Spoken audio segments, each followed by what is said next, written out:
Samsung, proud sponsor of Tech Busters.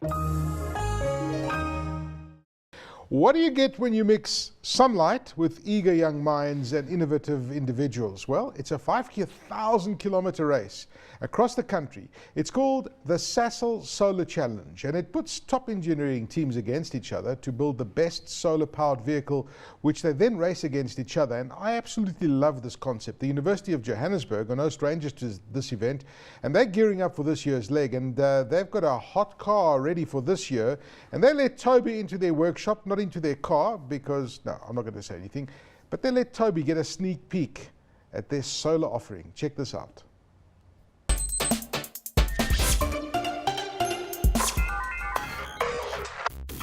Every 2 years, teams from across the world gather in South Africa to take advantage of one of its most abundant resources. For 8 days, they race over 5,000 kilometers, and they're powered by only the sun. In the 2012 Sasol Solar Challenge, the team from the University of Johannesburg walked away with the Innovation Award for their solar car Ilanga 1. They'll be back in 2014, and they've got their sights set on top honours. It does kind of look a little space age, doesn't it? And this is Ilanga 1, the very first solar car built by the University of Johannesburg's engineering department. Ilanga, if you don't speak Zulu, means sun. And you can see, even though it is vastly more sophisticated and futuristic than the average car you see on the road, it is in many ways a prototype of what is yet to come. And what is coming is incredibly impressive. Ilanga 2 has taken more than a year to design and manufacture, and come race day it'll reach a maximum speed of 130 kilometers per hour. It's the brainchild of the UJ Energy movement, a 3-year cycle where engineering postgraduates mentor undergraduates to create the next generation solar vehicle. So the team responsible for the first car have taken what they've learned to refine the second. Ilanga 2, as you can see, is a smaller, more compact, yet much more efficient version of the solar car. And Warren Herter is the mechanical engineer and the project manager of it. This is really your baby, isn't it? It really is. We've put a lot of work into it, many late hours. We've been working on this for 1.5 years already, just to try and get it to where it is now. It kind of looks a bit like a boat, doesn't it? But that, of course, is the aerodynamics that are required for something where you've got to hone as much of it as you can, right? Exactly. We do a lot of aerodynamic simulations. We use the same type of software that the Formula One teams use to actually simulate how the air flows over the vehicle. That was a very tedious process. We spent months and months working on that just to optimize the shape. Tell us a little bit about the competition itself, how far you've got to go and where. Well, the race is sort of straight across South Africa. That's the local race itself. It adds up to about 6,500 kilometers, which is a very long race, as you can imagine. It's not about speed. It's all about endurance, using as little energy as possible. And as I say, we've got a lot of international competition coming through, so we really hope to do well against them. And if I was Aki Anastasia, I'd ask a stupid question like, what do you do when there's no sunlight?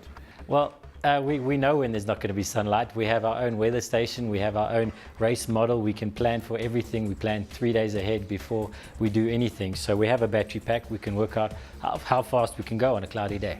Really superb, and it might even fit Aki Anastasia over there. And with any luck, the screen will be blacked out, so we don't have to see his face. I really doubt he'll fit in there, to be honest. Really impressive. I suppose the person who's going to drive it, I don't know if it's you, but probably like the equivalent of a jockey, really. Pretty much. Small, compact. We spec'd our drivers before we started designing, so we would use 3D scanning technology to scan them in, and we literally designed the car around them. So they meet a very particular profile. This has helped us with the aerodynamics as well. So it's a very important factor in driver training and making sure we have the right people driving the car. The solar cells are extremely sensitive and similar to those used on the Mars rover. The 3-meter squared layout was custom designed with 400 cells making up the battery. The high-power electronics were bought off the shelves, while most of the low-power electronics were designed in-house. And here's one we made earlier. It's really great because this is, of course, the model of what it will finally look like, and it's quite a step forward from the first generation car, isn't it? Definitely, yes. We've optimized it end to end. We've changed the materials we're looking at, the electronics we're using, even the motors we're using, the batteries we're using. End to end, it is a completely different vehicle. And part of the success, as I understand it, of these solar cars is that the chassis is much lighter. I mean, the average car weighs a ton, whereas this weighs Well, it's around 50 kilos really, the chassis itself. The entire car will be under 150 kilograms, which is quite mind-blowing for a vehicle. There's a lot we have to consider when we're doing this. We have to consider where's the sun going to be while we're driving. So the driver's on that side, so we don't have shadow on our solar panels while we're driving around. So there's a lot of little detail you have to think about. Yes, anyone would think you're from a university and you think smart like this all the time. Yeah, maybe. After the Sasol Solar Challenge on 27 September, UJ's team hopes to take part in the World Solar Challenge 2014, making them the first South African team to do so.